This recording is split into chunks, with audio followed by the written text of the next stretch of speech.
I'm David Lennam at the Brentwood Bay Village Emporium with the man whose company bears one of the great company names, Mid-Knife Crisis, and the tagline's even better, never a dull moment. This is Anthony Dompierre, and Anthony will come around to your house with a mobile sharpening unit and sharpen up virtually everything. Well, your knives specifically. Now, Anthony, when I heard about this, I thought, man, that's such a throwback. That's kind of old school. It's cool.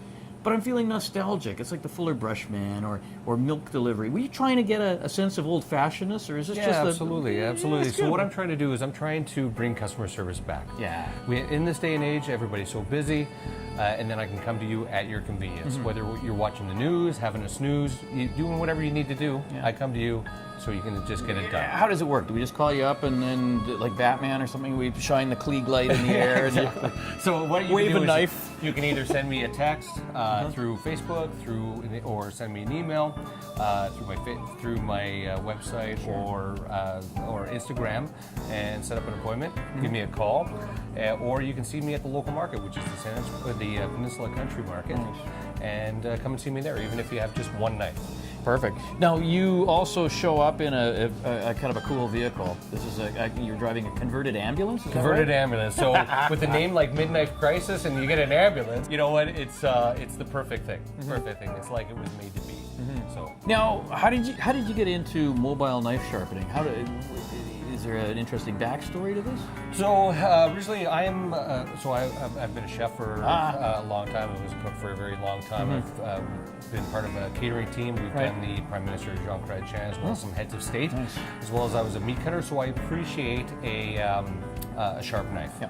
So I consider the knife as an extension of your hand. It's a tool, and it really matters as far as how sharp it is as far as your finished product. Right. I heard something that sounded like myth, that a sharp knife is safer than a dull knife. Absolutely. Really? So a dull knife, when you're cutting with a dull knife, whether it be on a tomato or a carrot or what have you, when it slips, it doesn't know the difference between live or dead, basically. Right. So, when it's sharp, you know exactly where it's going, and you know exactly where it's going to go. Now, I have a knife here, Yeah. and I'm just gonna.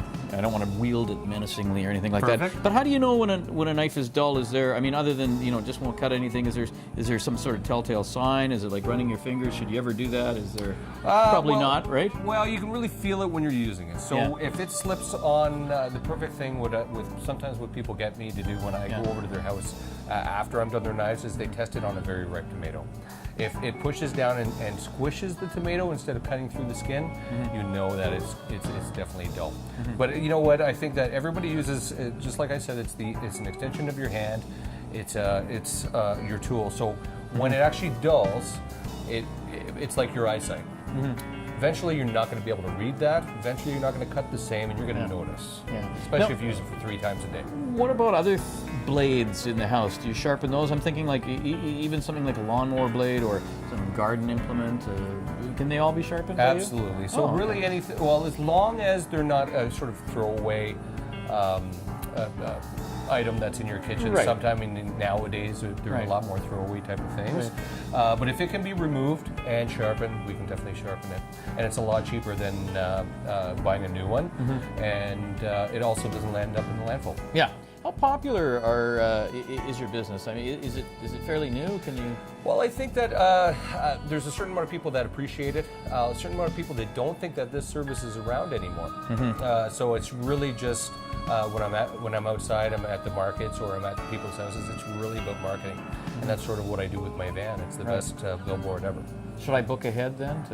I would book ahead, yeah. Make an appointment to book ahead. It's easier for me when I'm in your area, and then I can take the time in order to do a quality job on your knives. Right.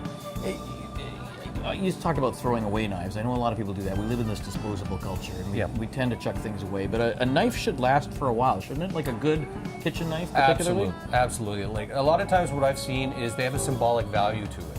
So people inherit them from their parents. It's an expensive knife. It keeps the blade or the cutting edge for a very long time, and it can go down from generation to generation. You don't need to sharpen, when you sharpen it, you don't need to take off very much metal at all, so you can keep those knives for a very, very long time, as long as you buy quality. Thinking of doing a mobile skate sharpening service? I'm just curious if Oh, no. No, bring my yet. skates That's out to future Midnight Crisis. I like that. Thanks for joining us, Andy. Yeah, no problem. Thank you very much for having me.